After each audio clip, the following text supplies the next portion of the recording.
day 16 of the US and Israel's war on Iran, and the consequences of Operation Epic Fury are being felt around the region and indeed the world.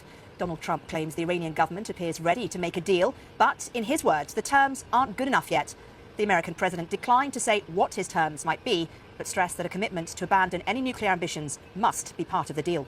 Well, speaking on US television, Donald Trump said US attacks had demolished most of Iran's main oil hub of Khark Island. He hinted at future strikes there, which he described as just for fun. The island, which is a critical economic lifeline for Tehran, has become a focal point in this war.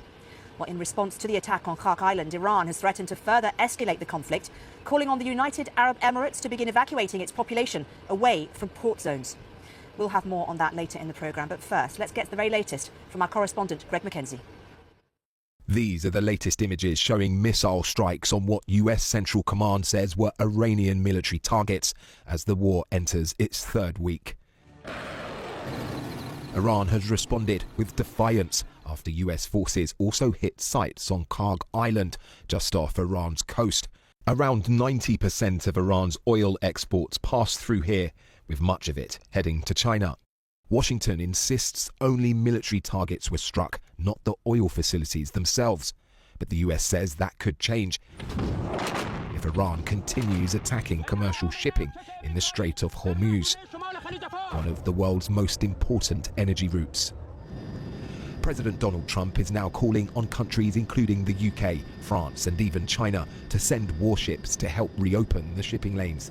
Iran says the strait is only closed to its enemies. As a matter of fact, the Strait of Hormuz is open. It is only closed to the tankers and ships belong to our enemies. In a post on Truth Social, Mr. Trump warned that countries receiving oil through the route must take care of it, appearing to push allies to help secure the passage. The British government says it's discussing options with allies. On Saturday, these pictures were taken of American bombers being loaded with weapons at RAF Fairford in Gloucestershire, but it's not thought there's been any formal request from the US for British ships to be sent to the Gulf. The president said Iran may be ready to negotiate an end to the conflict, but that its terms are not good enough yet. He suggested that any deal would require Iran to abandon its nuclear ambitions. Mr. Trump also raised questions about Iran's new supreme leader, Mujtaba Khamenei, the son of the late Ayatollah Ali Khamenei, declining to confirm whether he believes he is still alive. Meanwhile, photos of the 6 US crew members killed when a military aircraft crashed in western Iraq 3 days ago have now been released.